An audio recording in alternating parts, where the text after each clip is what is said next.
la réponse du gouvernement aux nouvelles violences de certains gilets jaunes. Samedi dernier, une loi anti-casseurs. Le Premier ministre Édouard Philippe l'a défendue hier soir au 20h de TF1. Cette loi qui permettra de sanctionner sévèrement ceux qui organisent des manifestations non déclarées ou encore ceux qui manifestent le visage masqué. Ça deviendra un délit. On en parle avec notre invité Denis Jacob. Bonjour, secrétaire général d'Alternative Police CFDT. Avant de réagir justement aux annonces d'Édouard Philippe, d'abord, un mot concernant cette cagnotte en ligne. Plus de 110 000 euros récoltés pour venir en aide justement à Christophe Détinger, ce boxeur qui a été filmé samedi dernier en marge des manifestations des Gilets jaunes, assénant des coups de pied, des coups de poing à un gendarme, à plusieurs gendarmes, au sol ou encore sur une passerelle.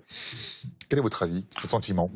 C'est une honte, c'est scandaleux de pouvoir dire qu'au prétexte qu'on a agressé, frappé au sol des gendarmes, participer à de l'ultraviolence, eh bien qu'on puisse quelque part récompenser ce genre d'attitude par une cagnotte, qui plus est une cagnotte qui est revendiquée, de ce que j'ai pu lire, par des Gilets jaunes, ce qui est quand même un peu paradoxal pour la part de Gilets jaunes qui revendiquent un problème de pouvoir d'achat et de ne pas pouvoir finir les fins de mois, de pouvoir participer à une cagnotte de ce style-là.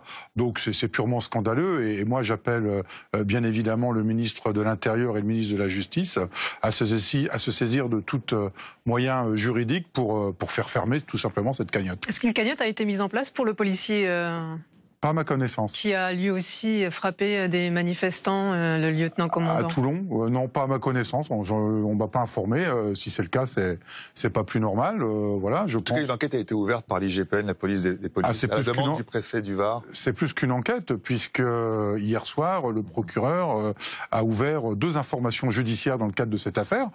La justice et l'inspection générale de la police feront leur travail et si la responsabilité de ce commandant est engagée, il devra bien évidemment en répondre, mais moi j'attendrai comme d'habitude le résultat des enquêtes qui déterminera la responsabilité.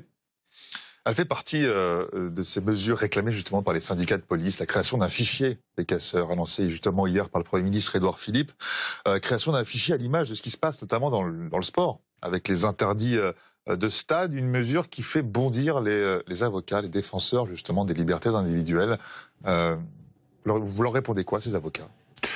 Déjà, je réponds, ce que a annoncé Édouard Philippe va dans le sens de ce que l'on demande. Et là, au moins, ça démontre que l'utilité des corps intermédiaires dans le cadre du dialogue social, ce que ma confédération, la CFDT, ne cesse de rappeler au président de la République par rapport à la situation des Gilets jaunes. Alors nous, on n'est pas dans la démarche, comme peuvent le faire mes homologues syndicalistes policiers d'Alliance, qui demandent la création. Moi, je ne suis pas dans une surenchère sécuritaire avec un millefeuille de fichiers, alors qu'on a aujourd'hui de toute façon tous les outils.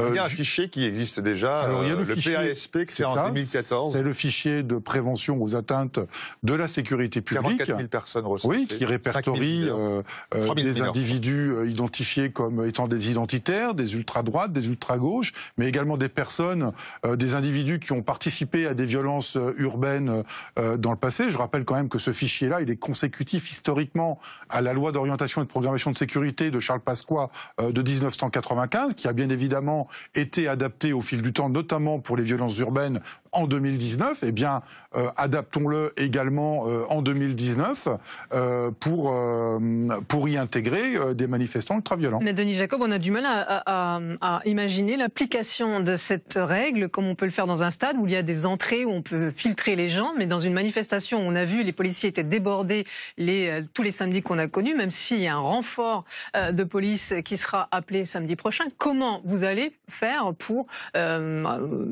mettre en place ce genre de fichier?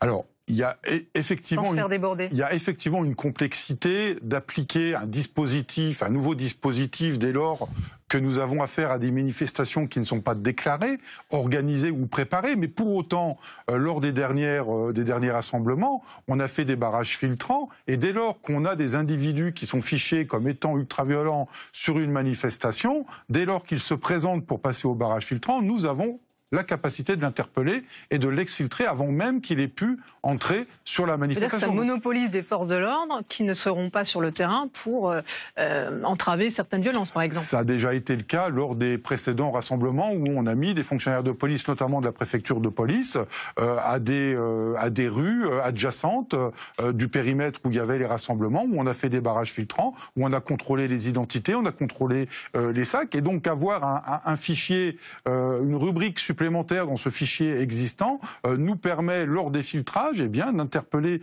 les personnes qui y sont fichées pour éviter qu'elles soient présentes sur les manifestations. Denis Jacob, c'est clairement un message de fermeté affiché hier soir par Édouard Philippe, le Premier ministre, qui veut donc montrer ses muscles avec un arsenal donc juridique, certes.